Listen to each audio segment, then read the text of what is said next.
Hello and welcome to SPMIS Academy. Today we will analyze important newspaper articles of 5th May 2023.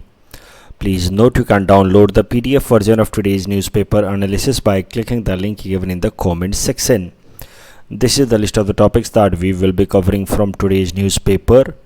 And the first article is about Foreign Ministers Meet of the SCO, Shanghai Cooperation Organization. This topic is important from our syllabus GS paper 2 international relations point of view. तो SCO के बारे में briefly ज़रा देख लेते हैं। एक permanent inter governmental organisation है जिसको 2001 में बनाया गया था। अगर ऑब्जेक्टिव देखें तो it focuses on political, economic and military cooperation amongst the member countries. It aims to maintain peace, security and stability in the Eurasian region. इसका सेक्रेटेरिएट जो है वो बीजिंग, चाइना में है। इसके अगर मेंबर्स की बात की जाए तो सेंट्रल एशियन कंट्रीज़ में से 5 में से 4 कंट्रीज इसके मेंबर हैं, Kyrgyzstan, Tajikistan, Uzbekistan and Kazakhstan. Turkmenistan को छोड़ करके बाकी जो 4 कंट्रीज हैं सेंट्रल एशिया के वो मेंबर्स हैं इसके। उसके अलावा रसिया, चाइना, इंडिया और पाकिस्तान इसके मेंबर हैं। अगर बात की जाए इसके ओवरऑल मेंबरशिप की तो मेंबर्स तो 6 ही हुआ करते थे टिल 2017, लेकिन 2017 में इंडिया और पाकिस्तान को नए मेंबर्स की तरह इसमें ऐड किया गया। इंडिया को ऐड किया गया ऑन इंसिस्टेंस ऑफ रसिया, जबकि इंडिया के इन्फ्लुएंस को काउंटर करने के लिए फिर चाइना ने पाकिस्तान का इंक्लूजन करा दिया एससीओ में। इस साल एससीओ की मीट हो रही है 2023 की मीट इंडिया के अंदर। India chairing 2023 SCO meet. और इस साल 4 जो ऑब्जर्वर कंट्रीज़ हैं एससीओ के, Afghanistan, Mongolia, Iran and Belarus, उसमें से 2 को फुल टाइम मेंबरशिप मिल जाएगी। यानी कि ये ईरान और Belarus will get full time membership this particular year. And with this now there will be 10 members. 2023 के बाद से there will be 10 members of SCO. ये 8 तो हैं ही, 4 Central Asian countries except Turkmenistan, then China, Russia, India, Pakistan and Iran, Belarus would be the 2 new joinees. अब जरा देखते हैं कि आखिर एससीओ का मेंबरशिप इंडिया के लिए किस तरीके से इन्फ्लुएंशियल है या इम्पॉर्टेंट है, इसकी क्या स्ट्रैटेजिक सिग्निफिकेंस है। तो सबसे इम्पॉर्टेंट सिग्निफिकेंस है इसकी limiting China's influence on central Asia. देखिए यहाँ पे हमने दिखाया है सेंट्रल एशियन कंट्रीज़ को। देखिए इस तरह का मैप भी आपको बनाने की प्रैक्टिस कर लेनी चाहिए। बहुत अच्छा फेयर मैप तो बना नहीं सकते, लेकिन कम से कम बेसिक मैप बना करके भी आप अपना आंसर रिप्रेजेंट कर सकते हैं। तो इंडिया के नॉर्थ वेस्टर्न साइड में है सेंट्रल एशियन कंट्रीज़। ये 5 सेंट्रल एशियन कंट्रीज़ में से 4 जो हैं वो एससीओ के मेंबर हैं। Central Asian countries are very much rich in energy resources like coal, uranium, oil and natural gas. वहीं बात की जाए इंडिया और चाइना की तो दोनों में एक बात की सिमिलैरिटी है कि these 2 countries are energy deficient countries. तो हम लोग बेसिकली एनर्जी इंपोर्टर कंट्री हैं। अपनी एनर्जी रिक्वायरमेंट के लिए हम लोग इंपोर्ट ज़्यादा करते हैं, both India as well as China. तो naturally Central Asia establishes a complementary relations with India and China as far as energy requirements are concerned. Central Asia is net energy supplier while China and India are net energy importer. So इस कारण से complementary relationship बनी हुई है। अभी 2012-13 के बाद से China has been establishing belt and road initiative, जिसके मदद से China has been able to establish a strong infrastructural connectivity between China and Central Asia because of that's belt and road initiative. ये स्ट्रॉन्ग कनेक्टिविटी के कारण logistics काफ़ी strong हो गई है चाइना और सेंट्रल एशिया के बीच में। And that is why Central Asia is emerging as larger supplier of China as far as energy requirement is concern. और इस कारण से चाइना की बार्गेनिंग पावर सेंट्रल एशिया के ऊपर बढ़ती जा रही है विज़ाविस इंडिया। इंडिया के तुलना में चाइना ज़्यादा इन्फ्लुएंशियल होता जा रहा है सेंट्रल एशिया में। क्यों? क्योंकि सेंट्रल एशिया ज़्यादा से ज़्यादा ऑयल, नेचुरल गैस या बाकी एनर्जी रिसोर्सेज चाइना को बेच रहा है। तो जब चाइना मेन बायर है तो नेचुरल सी बात है कि चाइना का बार्गेनिंग पावर इंडिया की तुलना में मजबूत हो रहा है। और इस कारण से रसिया चाह रहा है कि वो सेंट्रल एशिया में चाइना के बढ़ते हुए इन्फ्लुएंस को काउंटर करे। तो ध्यान से समझिए, यहाँ के इस एग्जाम्पल से आपको समझ आ जाएगा कि इन international relations no one is permanent friend और permanent enemy. If you see Russia, then Russia and China are collaborating in Asia Pacific region against US and its allies like Japan and South Korea। तो Japan, south Korea जो US के allies हैं, उन्होंने US की presence को काफ़ी strong बनाया हुआ है एशिया पैसिफिक रीजन में, और वहाँ पे रसिया और चाइना कोलैबोरेट करते हैं US को काउंटर करने के लिए। तो यहाँ आपको देख करके लगेगा कि Russia and China are allies in international relations, but that is not true in every sphere of international relations। Asia Pacific में they are allies, लेकिन वही सेंट्रल एशिया की अगर बात की जाए तो चाइना का बढ़ता हुआ इन्फ्लुएंस देख करके रसिया उसको लिमिट करने की कोशिश कर रहा है, और रसिया नहीं चाहता कि चाइना का बहुत ज़्यादा इन्फ्लुएंस सेंट्रल एशिया में बढ़े। इसलिए रसिया ने 2017 में 2017 में इंसिस्ट करके SCO की मेंबरशिप में इंडिया को भी इंक्लूड कराया, ताकि SCO प्लेटफॉर्म पे इंडिया और सेंट्रल एशिया के बीच में एक इस्टेब्लिशमेंट बढ़े, अंडरस्टैंडिंग बढ़े, और सेंट्रल एशिया का excessive dependence on China for supply of energy resources वो कम हो, और इंडिया के साथ भी जब स्ट्रॉन्ग रिलेशंस बनेंगे तो फिर the relations will be balanced between India and China. So that was the motive behind Russia's insistence on inclusion of India as a SCO member in 2017। पहले तो चाइना ने इसको अपोज किया, बट चाइना जब इस बात को समझ गया कि वो इसको रोक नहीं पाएगा, इंडिया की एंट्री होनी तय है SCO में, तो फिर चाइना ने अपनी तरफ से पाकिस्तान की एंट्री करा दी SCO के अंदर 2017 में, ताकि इंडिया के इन्फ्लुएंस को SCO प्लेटफॉर्म पे काउंटर किया जा सके। दूसरा जो इम्पोर्टेंस है SCO की मेंबरशिप का इंडिया के इंटरेस्ट के लिए, वो है मल्टीपोलर डिप्लोमेसी। देखिए, या दूसरे शब्दों में इसको कह सकते हैं स्ट्रैटेजिक ऑटोनॉमी ऑफ इंडिया। तो इंडिया जापान, US और ऑस्ट्रेलिया के साथ कोलैबोरेट कर रहा है on Quad platform. On Quad platform India is making a strong collaboration with these 3 countries in order to have influence in Asia Pacific region and counter rising China's influence in the Asia Pacific region। तो quad तो anti China या anti रसिया group की तरह देखा जाता रहा है। वैसे हमने कभी फॉर्मली कहा नहीं है, India never formally accepts this, but Quad is seen as anti China and anti Russia grouping. तो अगर क्वाड की मेंबरशिप हमने ले रखी है, तो एट द सेम टाइम हमने SCO की भी मेंबरशिप ले रखी है, जहाँ पे चाइना और रसिया कंट्रीज मेंबर हैं। तो इस तरीके से इंडिया SCO की मेंबरशिप अलॉन्ग विथ क्वाड की मेंबरशिप रखने के कारण India sends a clear cut message to the world countries कि India practises a completely autonomous foreign policy making, it is not aligned to any particular group। अगर किसी भी group को आप ज्वाइन कर लेते हैं, US डोमिनेटेड ग्रुप को आप ज्वाइन कर लेते हैं, तो आप अलाइनमेंट जैसे ही करेंगे किसी ग्रुप के साथ, you end up losing your strategic autonomy. But India अपनी स्ट्रैटेजिक ऑटोनॉमी बनाए रखने के लिए बिलीव्स इन मल्टीपोलर डिप्लोमेसी, और मल्टीपोलर डिप्लोमेसी का एक बहुत ही अच्छा एग्जाम्पल है कि when India is member of Quad, at the same time India is member of SCO as well, and these two groups have irreconcilable contradiction. एक तरफ रसिया और चाइना है, तो दूसरी तरफ जापान, US और ऑस्ट्रेलिया जैसे देश, और इंडिया दोनों में ही है। That is a very shrewd diplomacy और बैलेंस्ड डिप्लोमेसी। फिर और भी इंपॉर्टेंस है, जैसे रीजनल सिक्योरिटी की बात हो गई, तो SCO का अपना एक रीजनल सिक्योरिटी के लिए इंफ्रास्ट्रक्चर है, जिसका नाम है regional anti terrorism structure RATS, which specifically deals with issues related to security and defense। तो RATS स्ट्रक्चर की मदद से आप देख सकते हैं कि रीजनल सिक्योरिटी इंश्योर कराई जा सकती है। Connect with central Asia, central Asian countries के साथ हमारा कनेक्शन स्ट्रॉन्ग होगा with SCO membership, and India की जो फॉरेन पॉलिसी है सेंट्रल एशिया को लेकर के, कनेक्ट सेंट्रल एशिया पॉलिसी, उसको हम ठीक तरीके से इम्प्लीमेंट कर पाएंगे। Dealing with Pakistan and China, so look, because of the growing hostility between India China and India Pakistan, अभी इन दोनों ही देशों के साथ बायलैटरल लेवल पे तो सीधे सीधे रिलेशंस हमारे हैं नहीं ज़्यादा, चाइना के साथ तो फिर भी हैं, पाकिस्तान के साथ तो बिल्कुल नहीं है, लेकिन कम से कम एससीओ प्लेटफॉर्म की मदद से ही इन दोनों कंट्रीज़ के साथ थोड़ा बहुत एंगेजमेंट हो जाता है। जैसे आप मौजूदा टाइम में देखेंगे कि पाकिस्तान के फॉरेन मिनिस्टर्स या उनके जो डेलीगेट्स हैं, they are visiting India in order to participate in SCO.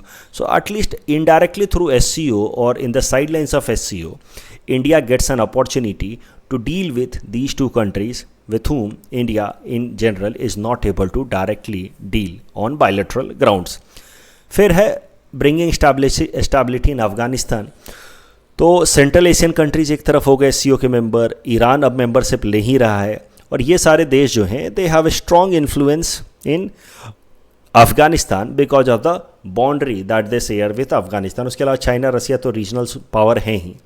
तो अफ़गानिस्तान के अंदर अगर स्टेबिलिटी बनाए रखनी है तो एससीओ का इसमें इंपॉर्टेंट रोल है, और एससीओ में इंडिया की मेंबरशिप से एक बात इंश्योर हो जाती है कि अफ़गानिस्तान के अंदर जो भी डिसीजन मेकिंग प्रोसेस है उसमें इंडिया का भी व्यू पॉइंट कंसिडर किया जाएगा। And it is important, India का व्यू पॉइंट अफ़गानिस्तान के अंदर कंसिडर करना इंपॉर्टेंट है, क्योंकि इंडिया ने 500 से भी ज़्यादा प्रोजेक्ट्स वहाँ लगाए हैं, $3 बिलियन से भी ज़्यादा इंडिया ने वहाँ इन्वेस्ट किया है।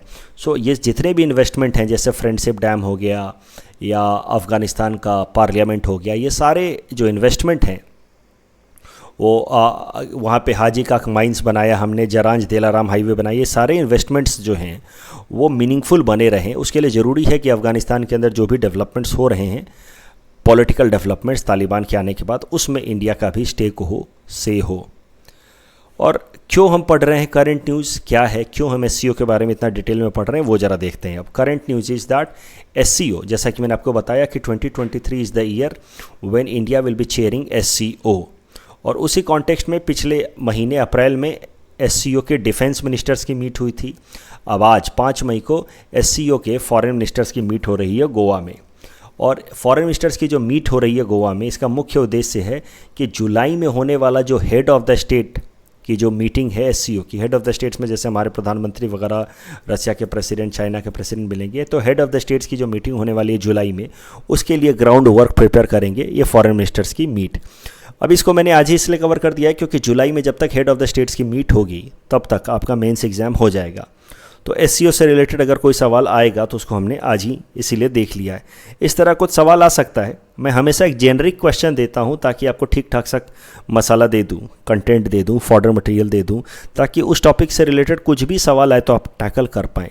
क्वेश्चन कुछ इस तरीके का है, discuss the opportunities that SCO provides India in fulfilment of its national interest. SCO से रिलेटेड कुछ बेसिक डेटा दे दिया हमने कि एससीओ एक सिक्योरिटी एंड इकोनॉमिक ग्रुपिंग है consisting of these countries, Russia, China, India, Pakistan and 4 Central Asian countries. SCO के जो कंट्रीज़ हैं, मेंबर कंट्रीज़ हैं, they represent about 40% of the world population and 25% of world's GDP. Relevance of SCO in fulfilling India's national interest, तो limiting China's influence over Central Asia, ये हम पढ़ चुके हैं। Connect with Central Asia, security and defence, उसमें हमने rights structure के बारे में लिख दिया। Bilateral relations with China and Pakistan, economic benefits through tourism and technological support, उसमें आपको याद होना चाहिए, बताया था मैंने कि Varanasi has been declared as cultural capital of SCO for 2023। Maintaining strategic autonomy, तो एक तरफ एससीओ के मेंबर हैं तो दूसरी तरफ क्वाड के मेंबर हैं। This sends a clear cut message कि India believes in practising autonomous foreign policy making. नहीं पूछा है भले, फिर भी आप थोड़ा सा लिख दो, सम चैलेंजेस एट एससीओ। तो चैलेंजेस हैं कि Pakistan denies direct access to central Asia, differences over belt and road initiative, क्योंकि one part of belt and road initiative that is China Pakistan economic corridor moves through Pakistan occupied Kashmir region that belongs ultimately to India. उसके अलावा India Pakistan या India China की जो rivalry है या hostility है, that is also a challenge eight SCO, जिस कारण से एससीओ बहुत ज़्यादा फ्रूटफुल नहीं हो पा रहा है। कंक्लूजन एक सिंपल सा लिख दिया है कि still SCO holds a lot of significance for India, collectively the members can ensure safe, secure and stable Eurasia. The next topic is about use of technology in MG Narega attendance, and this topic is important from our syllabus GS paper 2 governance point of view. MG Narega एक कानून लाया गया था 2005 में, जिसकी मदद से 2006 से राइट टू वर्क को एक स्टैचूटरी स्टेटस दे दिया गया। ये जो अधिकार है ये अब कानूनी अधिकार है as per this MG NREGA act, जिसके अंतर्गत गांव में रहने वाले 100 लोगों के लिए, गांव में रहने वाले लोगों के लिए 100 दिन का गारंटेड रोजगार दिया जाता है under MG NREGA. So MG NREGA was launched in 2006 as per MG NREGA act of 2005 in order to provide at least 100 days of guaranteed employment to rural household people. इसमें अनस्किल्ड मैनुअल वर्क होता है, यानी कि इसमें कोई पहले से स्किल चाहिए नहीं, यानी कि सब लोगों को नौकरी मिलने की गारंटी है, आपको पहले से कोई स्किल आता हो या ना आता हो, बेसिकली मैनुअल वर्क है. The failure of the provision of employment within 15 days of the receipt of job application from prospective household will result in payment of unemployment allowance to the job seeker. यानी कि सरल भाषा में 15 दिनों के अंदर आपको रोजगार नहीं मिला एप्लीकेशन डालने के बाद एमजी नरेगा में, तो 15 दिन बाद से आपको अनएम्प्लॉयमेंट अलाउंस मिलेंगे, बिना काम किए भी आपको पैसा मिलेगा.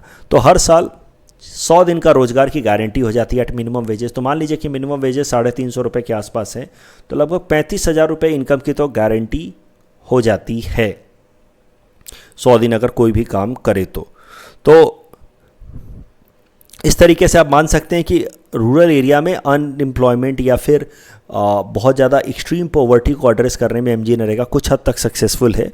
MG NREGA as a scheme is implemented by ministry of rural development and minimum wages जो है that varies from state to state and it is fixed by state government. MG NREGA is a central sponsored scheme, मतलब centre और state मिल करके इसको चलाते हैं, लेकिन उसमें भी it is one of the 6 core of the core scheme, यानी कि one of the most important schemes, जो कोर ऑफ द कोर जिसको कहा गया है. लेकिन एमजी नरेगा को लेकर के कुछ कंसर्न्स भी हैं. सबसे पहला कंसर्न है कि जब अनस्किल्ड लोगों को काम पे लगाया जाएगा तो naturally they won't be able to create a durable asset. कोई भी ऐसी चीज़ वो नहीं बना पाते हैं जो लंबे समय तक रहे. तो रोड बनाया, अगली बारिश में बह जाती है.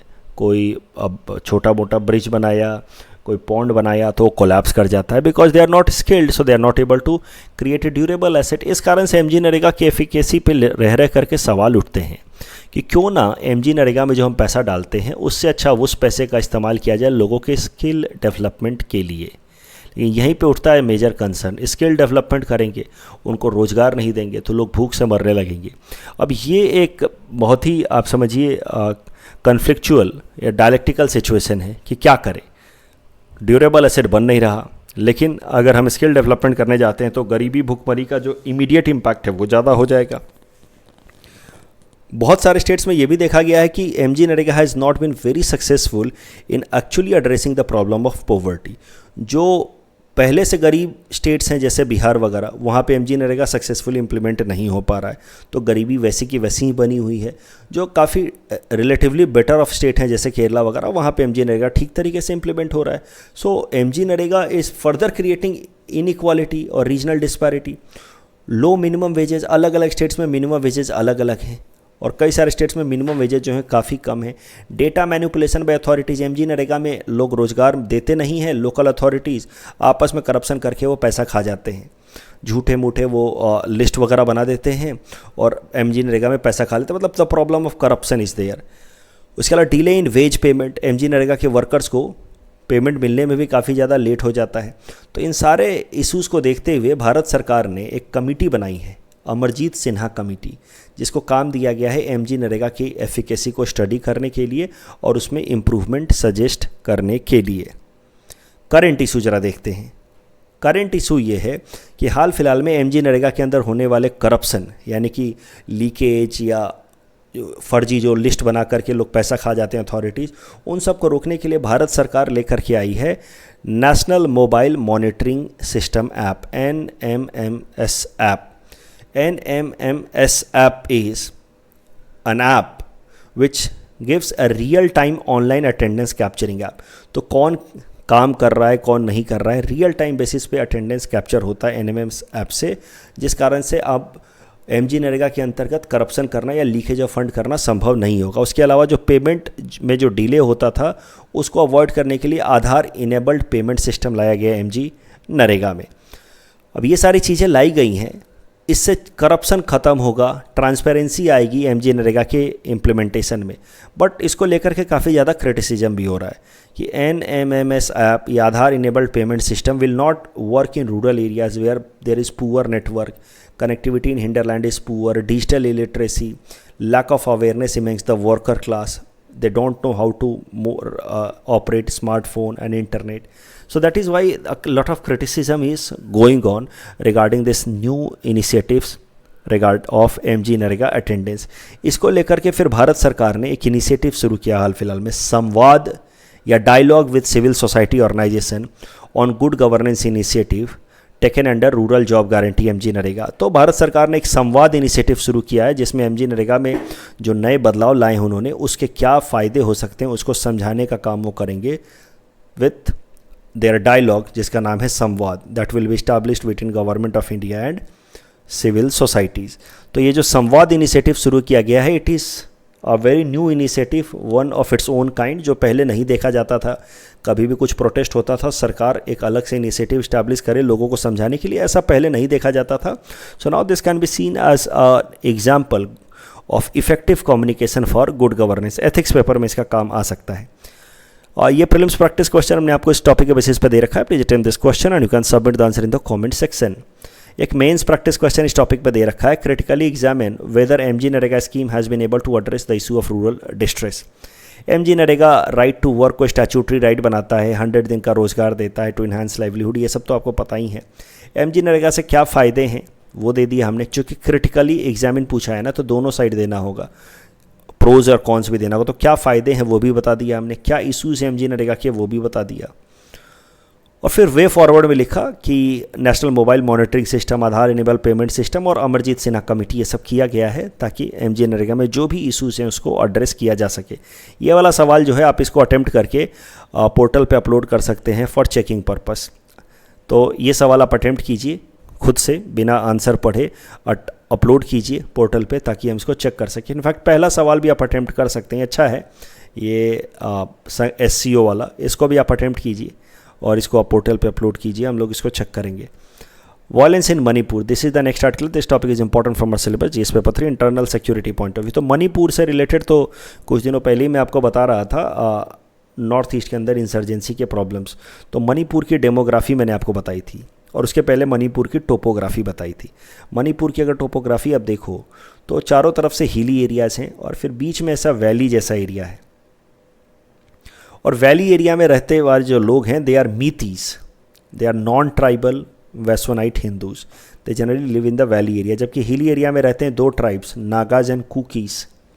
और ये नागाज कुकीज़ तो आपस में कन्फ्लिक्ट करते ही रहते हैं for more and more autonomy and territorial claim कि ये एरिया हमारा है तो ये एरिया हमारा। तो नागा कुकीज़ के बीच में तो कन्फ्लिक्ट होता ही है, लेकिन ये नागा और कुकीज़ मीतीज से खासकर उनसे वो एंटागोनाइज्ड रहते हैं। मीतीज जो वैली में रहते हैं लोग, नागा और कुकीज़ दोनों का ही मानना है कि Meiteis are outsiders and they should be thrown out of Manipur, ऐसा कुछ रहता है। तो नागाज एंड कुकीज़ आपस में भी लड़ते हैं and they have special special use में से डिसहार्मनी और a sense of antagonization against the Meiteis who live in the valley area. तो Nagas and Kukis they are the tribes and Meiteis are non tribal population, they live in the valley area of Manipur. और दोनों मिल करके मीतीज के खिलाफ protest करते हैं।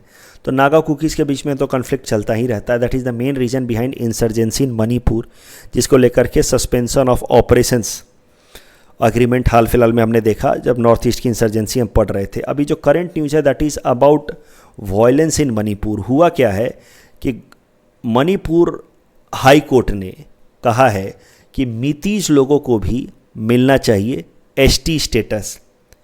ये हाई कोर्ट ने ये फैसला सुनाया है on the basis of A recommendation made by A committee 10 years back. 10 साल पहले एक कमिटी ने इस तरह का रिकमेंडेशन दिया था कि मीतीज को भी ST स्टेटस दिया जा सकता है।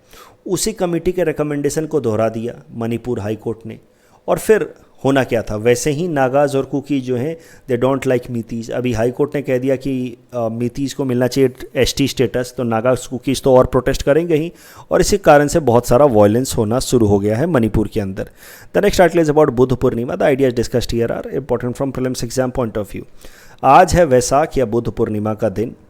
It is the most sacred day for Buddhist around the world. इसी को हम लोग बुद्ध पूर्णिमा कहते हैं। इसी दिन माना जाता है कि Gautam Buddha was born, he attained enlightenment and death.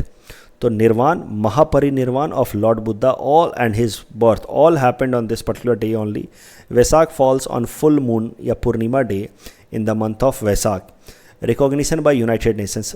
United Nations ने 1999 में, यूनाइटेड नेशन की जनरल असेंबली ने 1999 में इंटरनेशनल डे की तरह रिकॉग्नाइज किया है इस वैसाख को, डे ऑफ वैसाख को।